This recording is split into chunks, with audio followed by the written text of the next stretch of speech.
What if you could make $12 million in one day? Would you do it?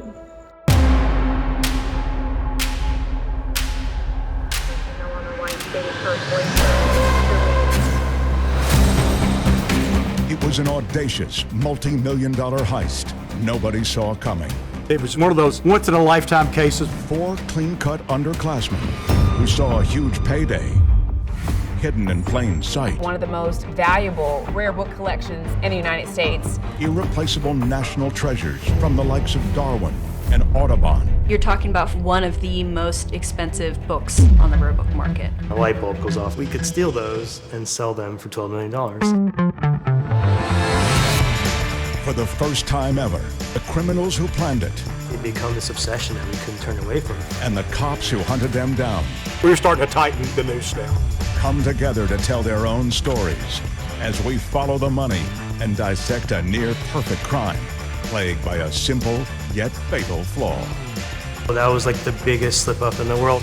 The snowball is really getting bigger going downhill now. From that point, they were caught. They just didn't know it. This is Super Heist. December 17th, 2004. In the normally quiet, affluent town of Lexington, Kentucky, detectives are baffled by a crime scene unlike any they've ever encountered before. $1 million thefts don't happen in Lexington. That is definitely something that most detectives never come across. The target? An esteemed university library. Missing from the toppled glass cases are some of the rarest books in existence, worth millions to shadowy collectors on the black market.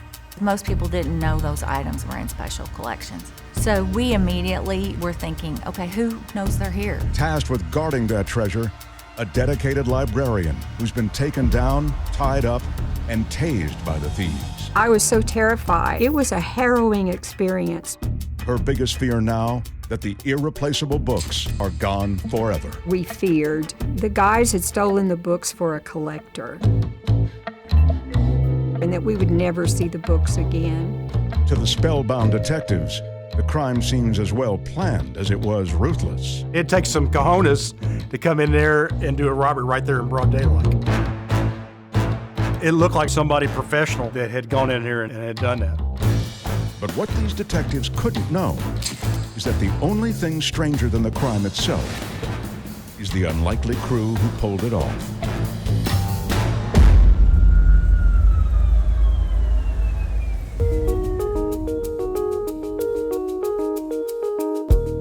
My name is Eric Borsek.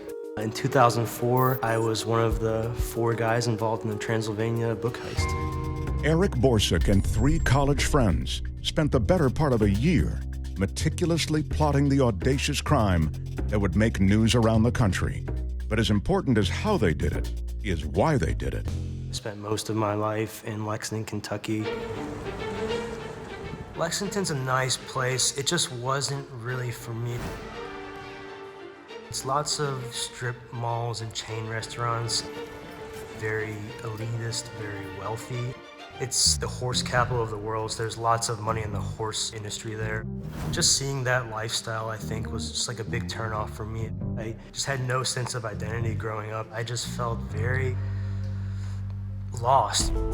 Desperate to break free from suburban shackles and reinvent himself, Eric first imagines an exciting future as a hero cop. I had multiple family members in the FBI, and so for me that was always just like my dream, to follow in their footsteps. I'd read like every FBI book you could think of growing up. I used to be pen pals with famous FBI agents. But once in college, a future as an FBI agent soon takes a back seat to the lure and excitement of easy money. He and future heist partner Warren Lipka start a fledgling criminal enterprise just for thrills and quick cash. We got involved in some criminal stuff. We had a little fake ID ring we were running on campus, and for me, I think that was my escape. That was my way of, I think, pushing back and rebelling against this lifestyle that I'd grown up in. Meanwhile, Eric's other partner in crime, Spencer Reinhardt, is enrolled in Transylvania University's art program. where a simple campus tour sets the group's future super heist in motion. When you're a new art student at Transylvania University, they give you a tour of the rare book room, along with the Special Collections Museum. They have so much valuable stuff up there you wouldn't realize. Buried within the musty manuscripts of the Special Collections room sits more money than you'd find in most bank vaults. We are talking about some of the most valuable printed books in the world. You don't necessarily think that a book can be worth millions and millions of dollars. Let's see, I can start this now. Lot number 1. A conservative estimate of today's annual rare book market is somewhere in the range of $500 million.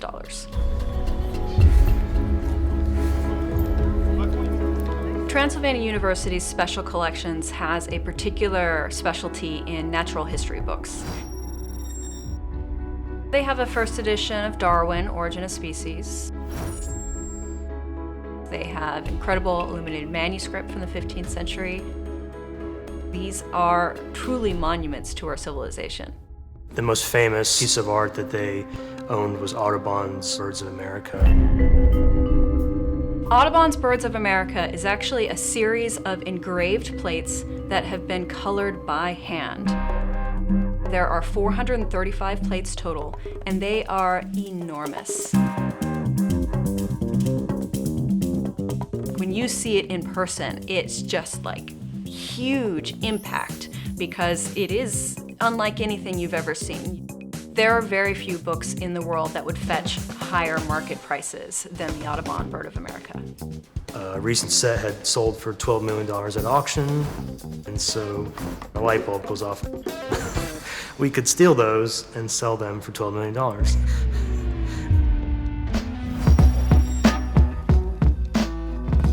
It would take more than 1,000 years selling fake IDs to equal the value of the prize sitting in the school library.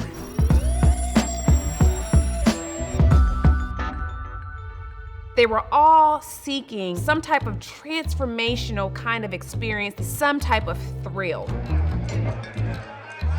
This is my escape, this is my way out. We thought that the money would give us the resources to do whatever we wanted with our life, and I just knew that I had to be a part of this, even though your mind should obviously say the opposite. Stealing $12 million in rare books is far more ambitious than selling fake IDs to boozy freshmen. The masterminds approach a fourth member who has a getaway car and a penchant for business opportunities. Ready? Marker. My name is Chaz Allen. At the time, Eric and Warren were actually living in one of the properties that my dad and I owned. Chaz was sort of this rich kid that was raised on day trading, stock markets, just everything about his life was making money. Coming from an entrepreneurial family, I was really kind of driven to succeed. Money basically was a measure of success. And for me, it was also a measure of how well I'm doing and how worthy I am as a person. We asked Chaz to come down to the basement. There's something we'd like to talk to you about. And they kind of laid out the whole plan, and my initial reaction was just like, are you serious? You guys are a bunch of idiots. You're gonna get yourself caught. But the masterminds find 12 million reasons to change Chaz's mind. Said, potentially $12 million, he was just like, oh, wait, what? He just was like, oh yeah, I'm in. I was looking for a new outlet and a new direction to go in life, and as misguided as it was, this heist that these friends were planning, that kind of became the new direction. He was 100%, gung-ho. There was no turning back from there. But what the team likely doesn't know is that getting paid for the books will be much harder than stealing them. Stolen assets are harder to move than just stolen money. Because what you have to do with an asset is you have to convert it into cash. Unless you already have a collector willing to buy, the only place to sell rare books like these is on the black market, where the crew will be lucky to get 50% of fair market value. But spending that $6 million creates its own problems. And the cost of laundering that amount of illegal cash through an underground source will likely cut 20% of the profits. $5.24 million split 4 ways is $1.31 million per person. Still, not a bad haul for a couple of amateur thieves.